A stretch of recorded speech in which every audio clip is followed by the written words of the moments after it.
Welcome. Benvenuti, bienvenidos, hoş geldiniz. Willkommen. I'm going to try to convince you that Cambridge English exams might be all the more valuable a companion in these times, precisely in these times of difficult, of uncertainty and of crisis. And in particular, I'm going to look at goal setting, the importance of goal setting, of success, and of course, differentiation. In case you don't know me, I work for Cambridge Assessment English, and I'm responsible for providing teacher and learner support with a focus on Germany and Austria, but also looking after teachers in a number of other countries in Europe. During the presentation, as Brigitte said, I will ask you time and time again to share your thoughts in the chat. I will try to find out what you think, what your experience is in particular situations and so on, what your ideas might be to share. So please try to contribute as much as you would have to say today. I'll also stop before the end, and if there are questions that I wasn't able to cover during the talk, we will look together and maybe if I don't have an answer, someone else can share from their experience. So let's see. Okay, so let's try to remember from ages ago, first of all, what school was like back in the old days before COVID-19. Could you put yourselves in the learner's shoes for a few seconds and try to remember or try to imagine what the world and what school looked like to the learners, and drop a few thoughts in the chat. What do you think school was like to our students, to our pupils and learners? Whatever comes to your mind, imagine yourself a learner back in the old days.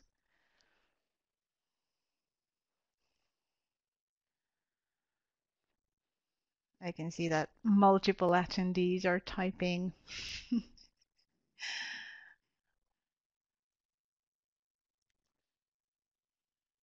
I know that this might feel like very long ago. So school was and still is crowded, but it wasn't strange to be so close to each other. Yes, Anya? That's true. It felt so natural, so normal. Exactly. Thank you, Zabina. I think we and the learners used to take a lot of things for granted. The school, the classroom setting seemed to take care of lots of things. Partner work, so group work, fun, okay? Fun mainly because of the community, of the colleagues being around, of the larger group, and all sorts of activities that involved also movements of really doing something, singing, maybe standing up, walking. Thank you, Miriam. Yes.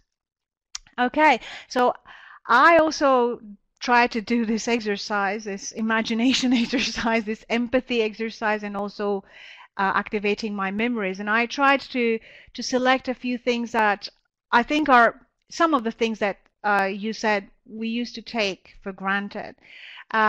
First of all, there was a routine, a very clear routine that nobody was questioning, and it was like a very comforting basis to be leading our lives by, especially for learners. They knew that there are or there was a specific amount of time that they had to spend at school every day for 5 days a week, and then there might be something like homework, and then this routine happens all the time. And it's also an important thing that that routine was taking them somewhere towards term papers, towards final grades, towards a school exam. So there was a sense of direction. Next week, next month, we're going to cover that next part of the curriculum. So the routine also ensured that sense of direction. But that also, of course, came together in the same parcel with boundaries that, again, learners knew maybe they were not all the time very conscious of them, but the boundaries existed. How long a class hour is, how long a holiday is, what is an acceptable interaction pattern during a lesson, and what is not, maybe, and other different kinds of boundaries. And of course, all this with an underlying sense of purpose. We go to school because we need to complete a program of study. We need to get a qualification. We need to get on with our lives. So everything was quite settled in ways that learners were quite familiar with, and they were not questioning. And we as teachers were not questioning. But of course, now with this transition to something new that we still don't know what it is, all of these aspects, I think, for us, first of all, are very difficult. There's this kind of destruction of all the familiar patterns represents quite a challenge. But of also thinking about the learners, I think they have been all these months and they still are quite confused, and they are, I think, mainly responding to demands coming from schools, from teachers, from parents, but they have probably lost a great deal of their sense of where's my routine, where's my direction, what are the boundaries in this new reality, where can I move freely and where am I not allowed to go, and so on. And of course, we keep making transitions between one lockdown and another, but it's, of course, in this whole process, it's still not clear where learning is taking place, should be taking place, to what extent at home, to what extent in the school. So everything has exploded. Everything has been practically dissembled. Every familiar framework for both ourselves, teachers, and the learners. And of course, if we think of what the learners used to know about how they should behave and how their learning should be happening, that is also being shattered now. Can you think of what roles do normally learners play in this engagement with school and teachers? What do learners do, basically? Can you think of some ideas and write them in the chat box? If you remember from your teacher training courses, you were asked to reflect on teacher roles, you know, like the source of knowledge, like a facilitator, or a moderator, or a classroom manager. Let's think about the roles of the learners. What learner roles can you think of? First of all, the learner roles that were so clearly set in stone in the past before COVID. What did the learners do in order to acquire learning?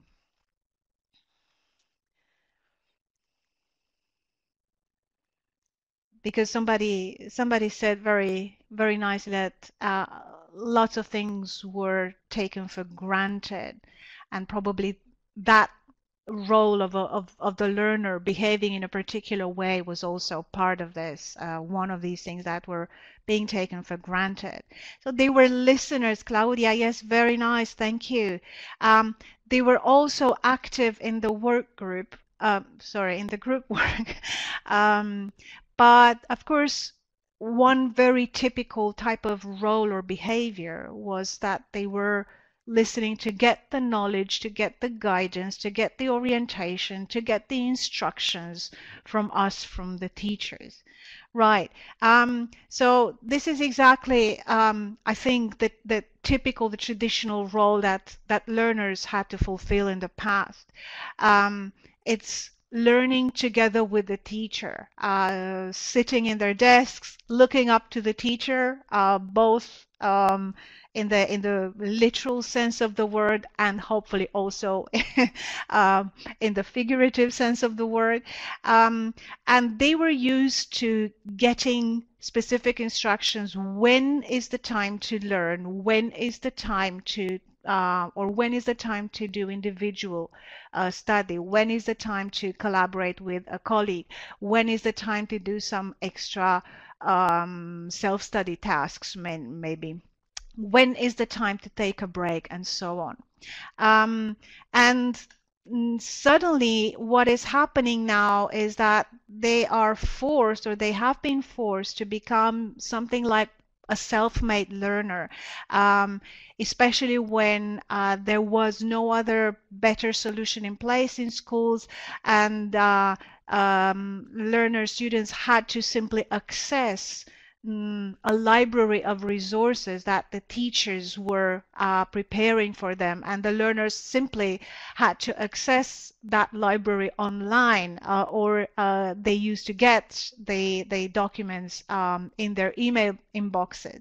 So all of a sudden this kind of behavior is changing, and learning isn't happening anymore in the presence of the teacher with the direct guidance of the teacher, but the learner is some sort of a user of a library, or maybe something in between, in the fortunate cases where the schools and the teachers were able to provide a reasonable technological solution. The learner has turned more, I think, maybe this is also your experience. You can, of course, disagree with me and maybe have different perceptions or different experiences. But I think where we are going is that the learner is becoming more like a coachee or like a tutee. So instead of being just the pupil listening to the teacher and getting all the guidance and the instructions what they need to do, they become more autonomous in the sense that they have to access knowledge and resources that the teachers make available to them, and they can decide with more flexibility when they can learn, because they do that partly from home anyway. But also this is combined with a direct guidance from the teacher, with live sessions in a synchronous mode. So this has been a transformation process where learners might have been and might still be quite confused as to which role is the right one, or which role is going to prevail from now on, when this COVID story is going to end. What will be after that? So at the moment, thinking about the future still feels very uncertain. What's going to happen tomorrow, next week, or next month, or next year? This is all very misty. It's all very hazy. We don't know in our personal lives, and the learners don't know either what is going to happen to school and to their learning. So all this is the situation at the moment, and this is where we're starting to think, and this is the direction I'm coming from, to say, okay, in all this challenging situation, how can Cambridge English exams help? Can we use them in a way, or can we benefit in a way, in certain ways, from these exams, specifically or precisely in these very uncertain and challenging times? And I think the exams are very helpful in three key ways. And first of all, I think this is obvious. A good exam always provides a sense of purpose. So remember the elements that I chose at the beginning, talking about what school was like and what has been shattered as a result of COVID, the sense of purpose was one of the most important ones that was endangered, that was put at risk. So an exam and the Cambridge exams provide a good sense of purpose. But also, being an exam, they provide a strong sense of success. By definition, an exam is a test that if you pass, you get the sense of success of a winner.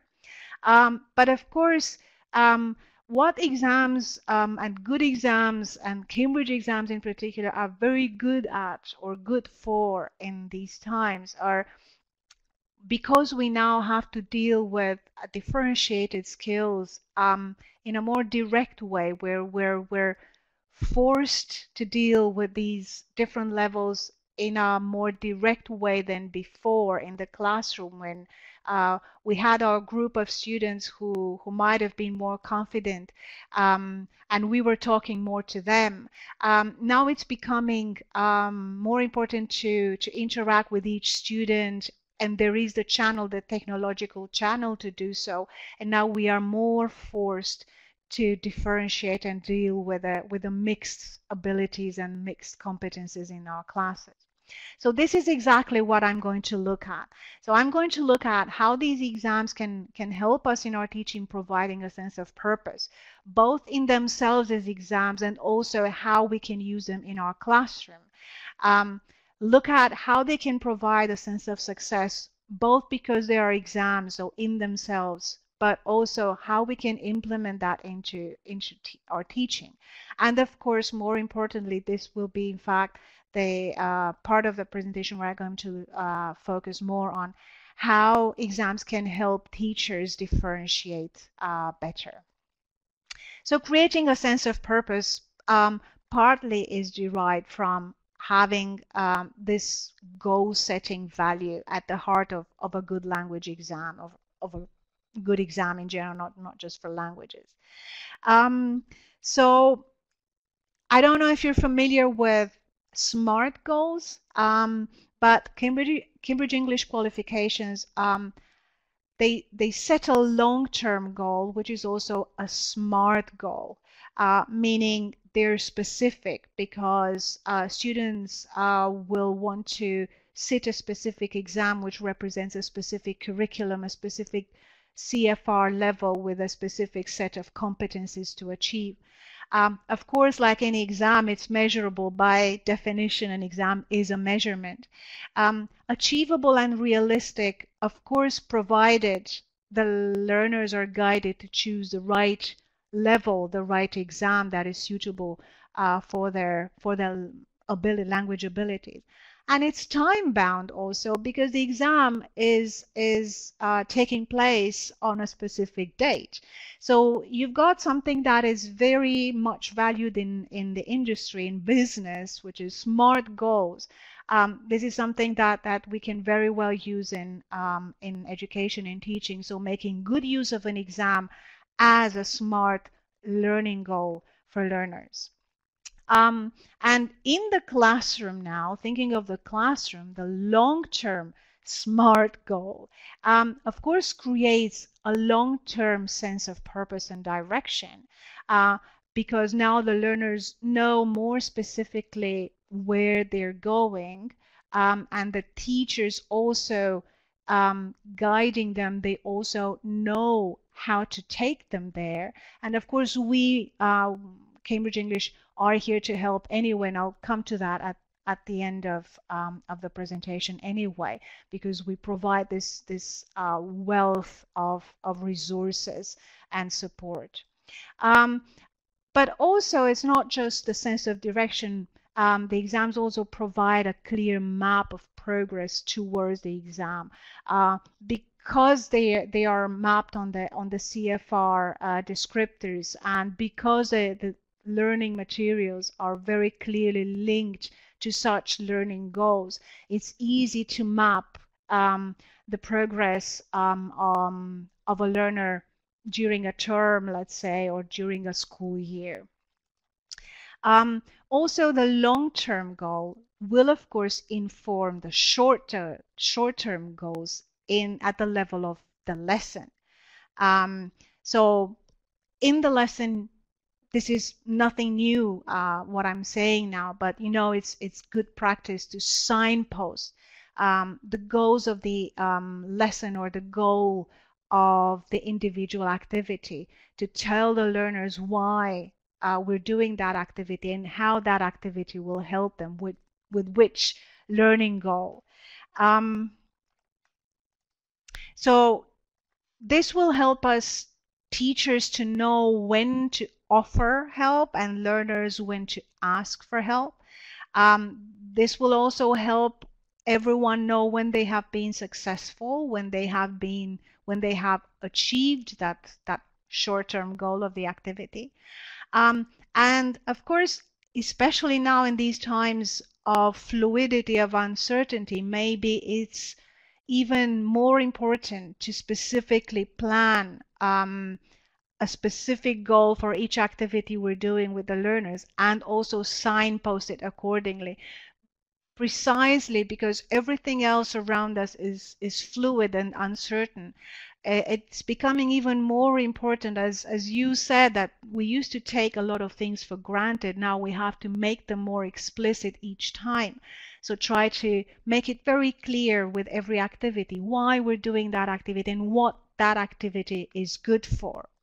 And that can be done, of course, or should be done at the start of the lesson or of the activity, reminding the learners during the activity. For example, when they get distracted by a difficult word, we can tell them, you can ignore that word. Remember, the goal is to understand the general meaning.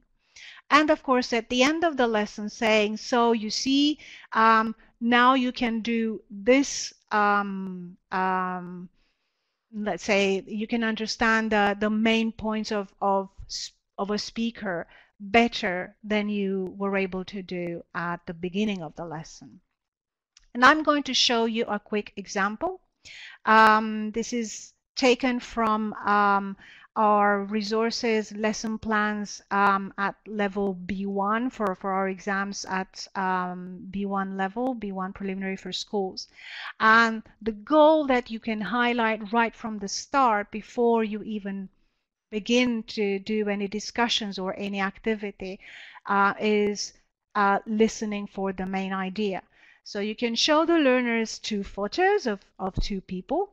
And of course, you can, and it's good if you can start scaffolding this goal. How do you get the learners, how do you guide them step by step to the success of really understanding the main ideas in the listening that they're going to do? So preparing to listen, preparing to understand, very often done by a prediction task. And you can spend, now in these special circumstances, you can spend even more time on this scaffolding stage, trying to be creative and trying to invite as many ideas as possible, maybe even creating a storyboard. So I can ask you for a few ideas. These two young people are called Simon and Mandy. And who do you think they are? Can you drop a few lines in the chat? Who do you think they are? Just predict whatever the photos make you think of. And any hobbies you think they have. And whether they know each other. Anything that you can think of looking at them.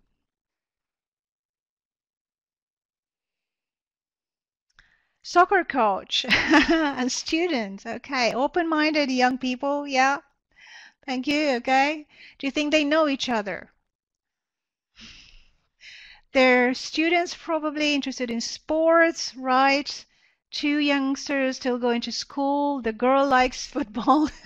Very good. Okay, so you can prolong this discussion, encouraging them to come up with any ideas they might like. Sabine thinks they go to the same school and the girl has a crush on the boy. Right. Now, I can give you some more clues. 3 keywords: microphone, concert, and writer. Does that bring you any closer? Microphone, concert, and writer. These 3 words are connected to these people. Anything that these words make you think of in terms of their hobbies and why they're meeting? Is he the writer of her songs? Very nice. Yes. Okay. One of them is a songwriter. Perfect. That's right. Okay. So after you do this, and you may use a whiteboard to collect these ideas around the 2 people, around the 2 photos.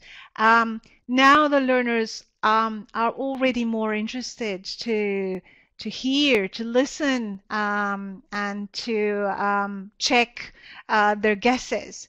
And of course, you can start doing the listening, checking the predictions on the board, but also in the process, of course, checking that the learners have really understood and they really identified the main ideas. And this checking of understanding, of course, can very nicely be done together with the reinforcement of the goal, right? As I said a few minutes ago, if they got stuck with a word, you can reinforce the main idea. Say, we are listening here for the main idea. We're not listening for details.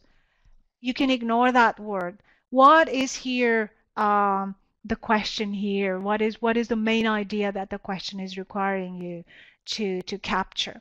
And then you can look back and review the goal. Did you understand the main idea? Are you now better able to understand the main idea in an interview? And just, of course, to disclose, in case you are so excited about the story, of course you have, as I said, the link there is to the full lesson plan.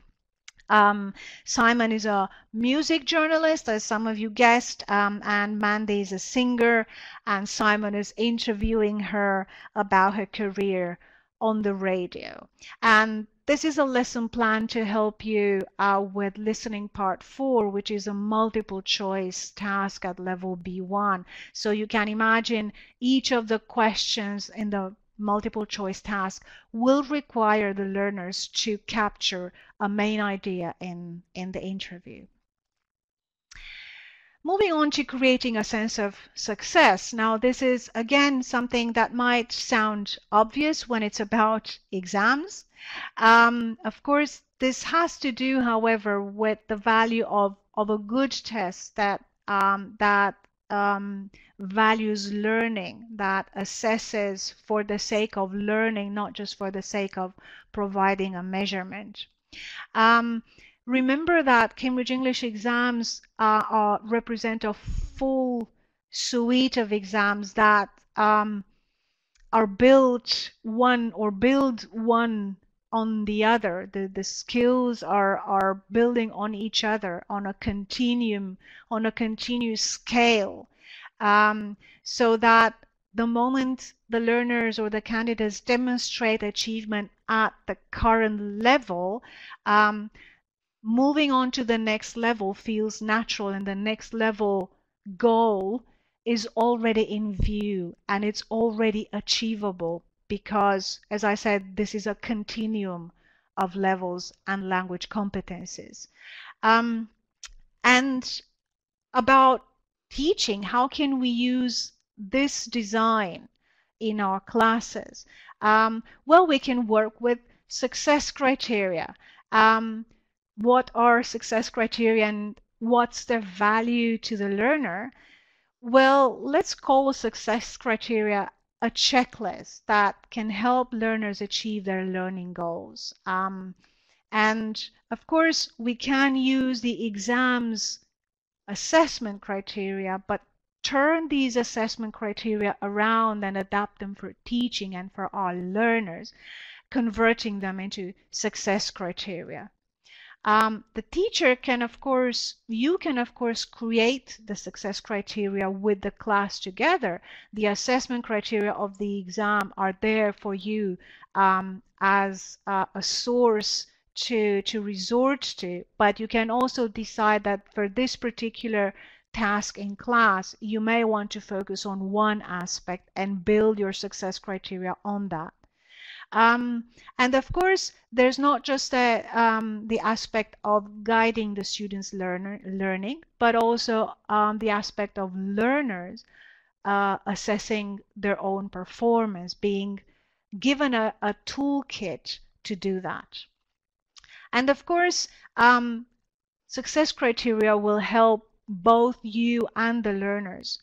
Again, coming back to the idea of goals, set further or future development goals based on the success that you can quantify or measure in one way or another at the current level. The learner himself or herself can decide what they're going to try to do next.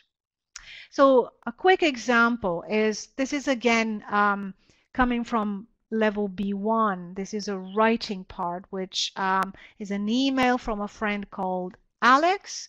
And the task requires the learners to read this short email from a friend, write a response to Alex using all the notes given there.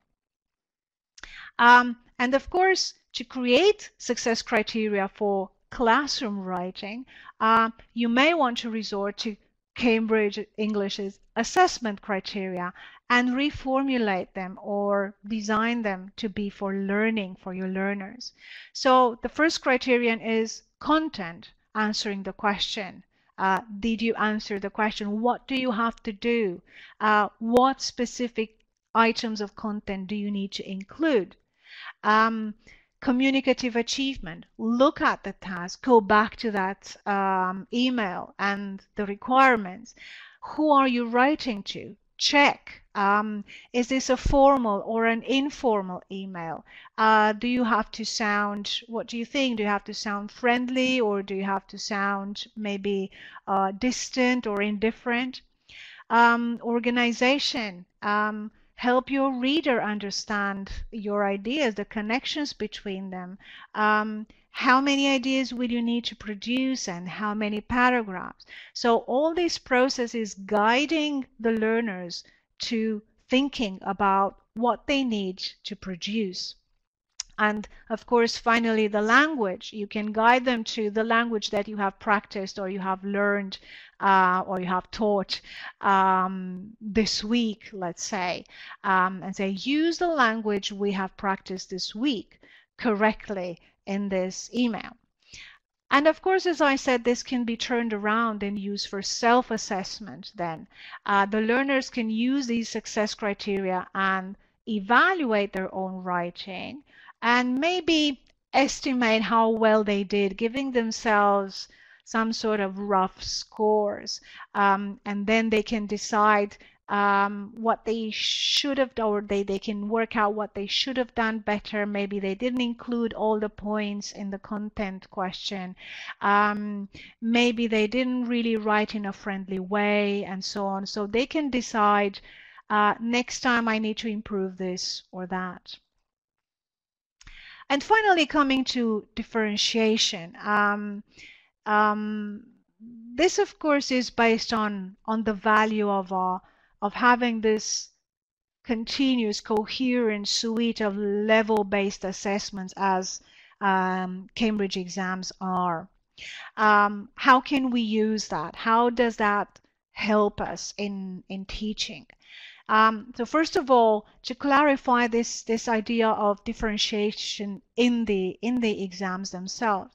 So remember, I said they are a suite of exams which, because they are anchored on consecutive levels of this Common European Framework, through their nature, then through their design, they supply something that has already been verified, differentiation strategies that are already embedded in specific exam tasks, which means that you can take exam tasks at the level you are teaching your students at, plus the exam levels above and below, and you can get inspiration for scaffolding your tasks, that is, making the tasks easier for your learners, or the other way around, how to make the tasks a bit more challenging for your learners.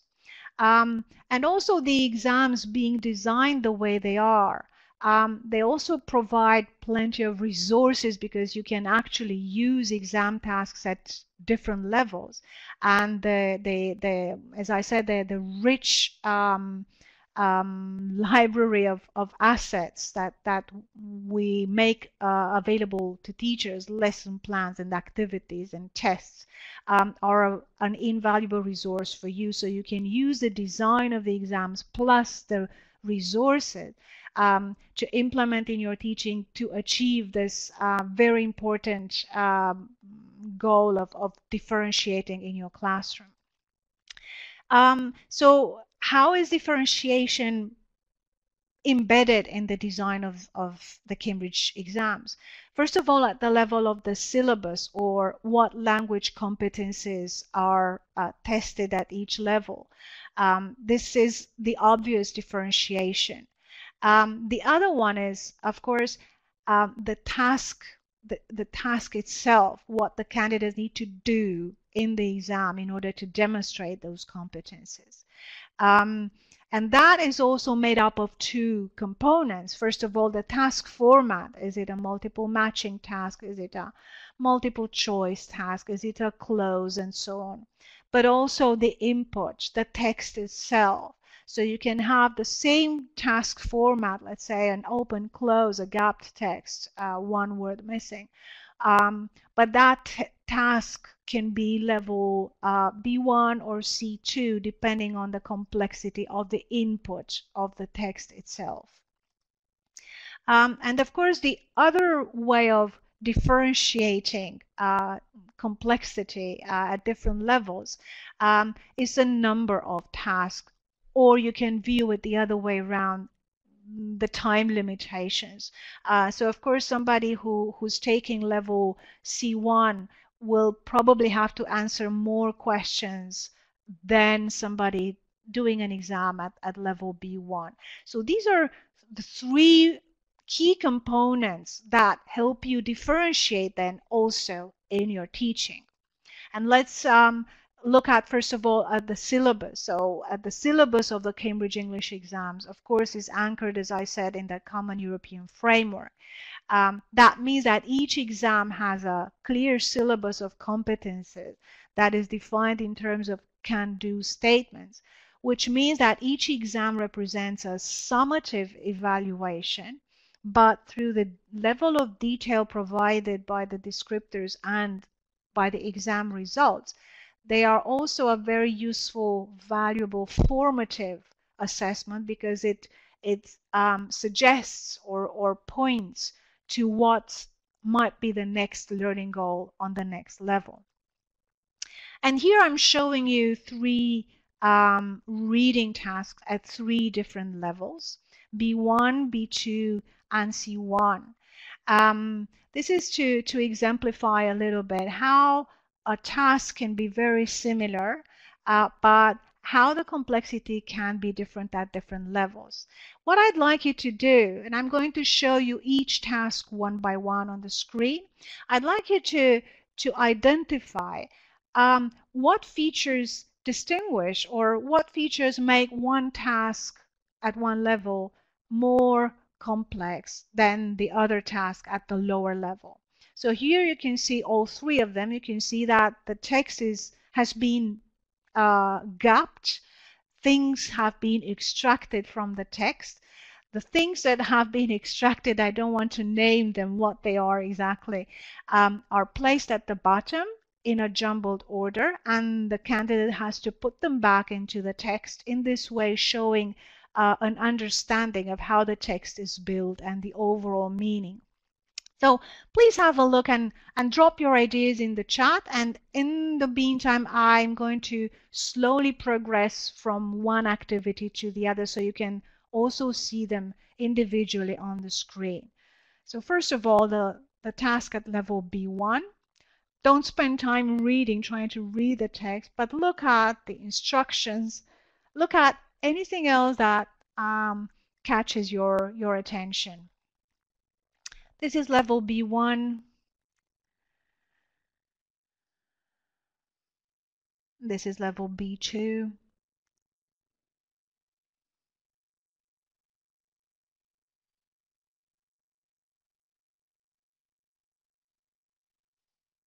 And this is level C1. I'm going to show them once again together on the screen.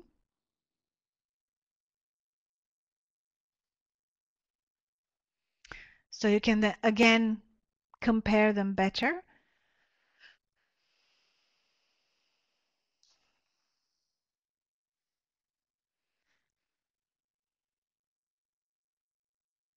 So what differences do you notice if you look at these three tasks? The instructions for the first one weren't quite clear. Let me go back to the first one. So the instructions are here at the top. 5 sentences have been removed. For each question, choose a correct answer. There are 3 extra sentences which you don't need to use. Right, so Ruth is saying length of the text. Yeah. And the answer options. That's right. So if you look at the 3 texts, it's pretty obvious. Maybe the length of the input text itself is not so easy to notice, but yes, the texts tend to get longer. The input, that is the input, but also the complexity of the elements that were removed. At level B1, you have simple sentences. At level B2, you've got longer sentences. At level C1, you've got short paragraphs which have been extracted. Okay, so the removed texts become more complex. That's right. Anything else that you notice? You might also notice that the increasing complexity of the topics of the input texts. So from a new life, which is something about it's an everyday topic, typical of level B1, to success in ballet dancing at level B2, and then the Scottish Wildcat, which has elements of a scientific text. And also a very small detail that obviously you didn't notice, it's the number of questions that the candidates need to answer. At level B1, there are 5 questions, 5 gaps. At the higher levels, there are 6. So you can see very nice examples. It's the same, or it's not really the same. It's a similar task format that is matching, putting back together a text that has been disassembled. But you notice that complexity can increase through various parameters, various components. Okay, another example of a speaking task in this case. At level B1 in the speaking test, the long turn, what we call the long turn on visual prompts on photos. The long turn at level B1 is requires the candidates only to describe the photo. They get 1 photo and they're only required to describe what they can see. At level B2, they get 2 photos and they're required to compare and contrast, which is obviously more complex than just describing. At level C1, they get 3 photos, and apart from the complexity of the requirements to compare, contrast, and speculate, they also need to select the photos, the 2 photos that they would like to compare. So I'm going to show you here. This is a typical photo at level B1, which the candidate only needs to describe, then 2 photos at level B2. How important is it to help people in these situations? So the candidate needs to compare them. And at level C1, as I said, 3 photos are given. The candidate needs to select 2. And if you notice, there are 2 questions to answer. They're entered on the question paper. So this is how you can see if you are teaching, for example, your learners are at level B2 and you're having to do with a mixed class, as very often is the case, you can very nicely get inspiration from a similar task at the level below B1 at the level above C1, and this will guide you very nicely your strategies for differentiation, and also provide you with the material to do that as well, because you can have the tasks already made for you. So in the classroom, what can we do? We can, of course, modify the challenge, the level of challenge of the input text. You can use the same task format, but choose a more or less difficult text, or even replace the text with visuals, as is the case for listening, where multiple choice questions can be based on visual options or on text-based options. Or, of course, you can modify the challenge of the task. You keep the same text, for example, but you choose to either scaffold the task, make it a bit easier, or extend it and make it more complex. And of course, ultimately, you can also decide to add one more question if you want to make the task a little bit more challenging.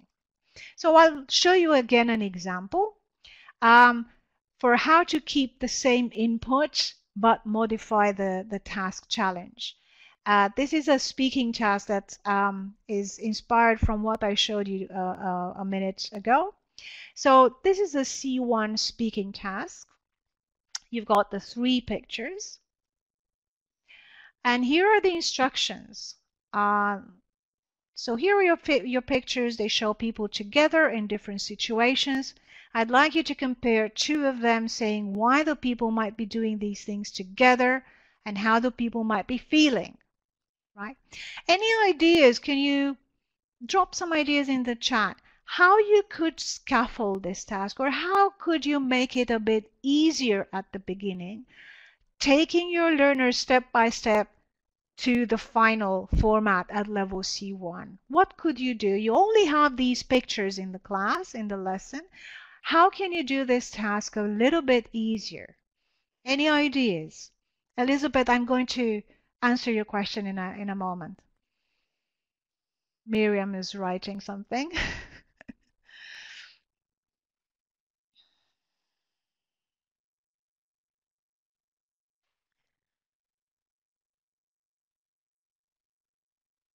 Pre-select 2 images, give examples of how another set of pictures might be compared, right? So you are, in fact, yes, going back 1 level. So you're not giving them all 3 pictures at once. You make that selection for them, and you also provide a model. Very nice. Okay, any other idea? Give some keywords. That's right. So provide some language support.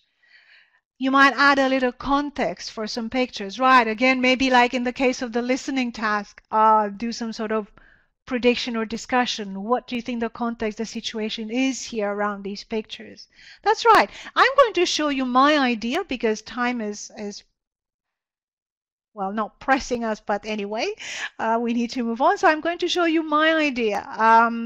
So let me start then from a B1 format. I can give the learners that feel challenged by this task, I can give them first only 1 picture and ask them to describe the picture as they would have to do in a B1 level exam. Of course, the picture in a B1 level exam wouldn't be so complex, but still it's a lot easier for somebody preparing for C1 to deal with only 1 picture and just describe it.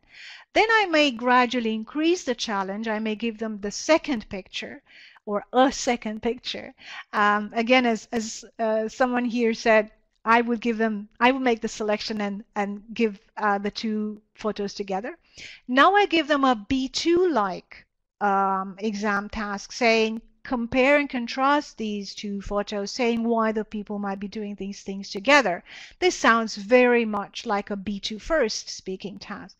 And when they have done it, the third round is, of course, doing the C1 task, drawing their attention to the fact that now they have to answer two questions. That's why I highlighted them at the bottom in two different colors, because at C1 level they would have to answer two questions, in fact.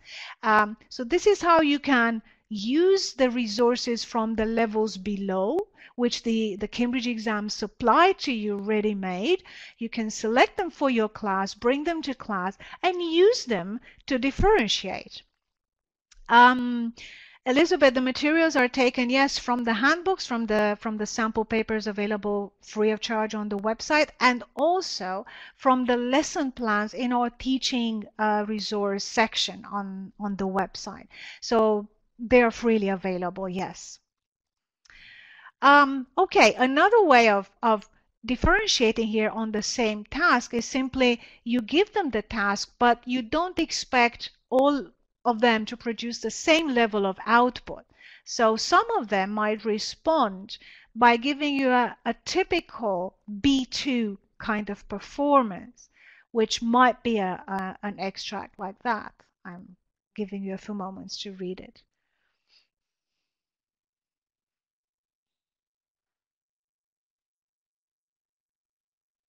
Sabine, we're stopping at in 7 minutes. So the webinar is 60 minutes.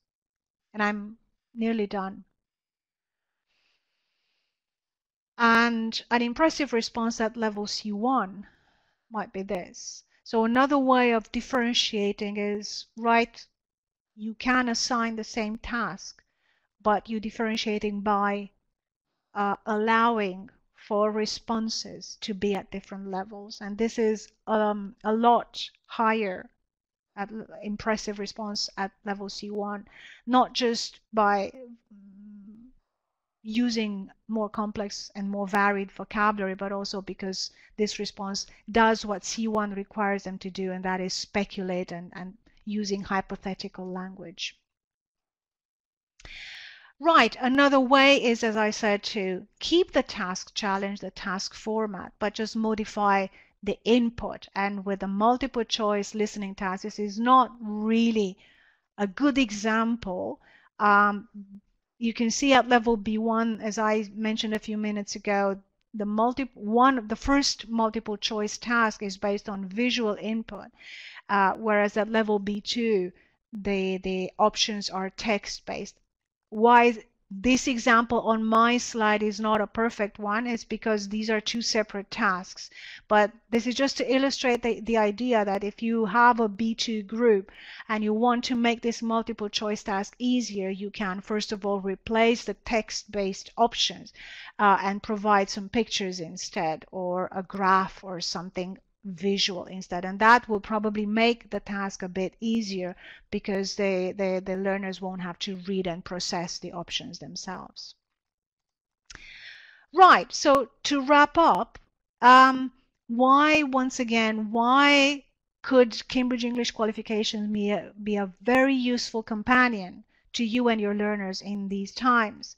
First of all, because by definition, exams represent learning goals. So in this way, they reinforce a sense of purpose, or they revive a sense of purpose that might have got a bit lost in the uncertainty of these times. These Cambridge Qualifications are exams for learning, designed for learning, step by step, level by level. And this enables or facilitates a sense of success, of course, progressing from one level to the next. And by being level-based exams, again, through this step-by-step design, this enables or helps teachers differentiate in their classrooms with materials and resources that have already been tested and created specifically at different levels. And of course, the ample support that is available on our website to select not just exam tasks, but to select lesson plans, as something that I've shown you today, which can help you really differentiate and use or teach in mixed classes using the ideas and the support in those materials. Finally, I just want to invite you to something new that we have set up very recently from Cambridge English, a series of Q&A sessions called Fragerunde für Lehrkräfte. We're going to try to do that regularly as long as there is interest from your side, your teachers. We don't prepare any input in these meetings, in these virtual meetings. We are there just to answer your questions. So you're going to get the slides to download, and you can access the links there. And the next Fragerunde will be on the 3rd of December. So we're looking forward to getting your questions, or maybe if you'd just like to take part and just listen to your colleagues' questions, this might help you as well. So that being said, I'm through.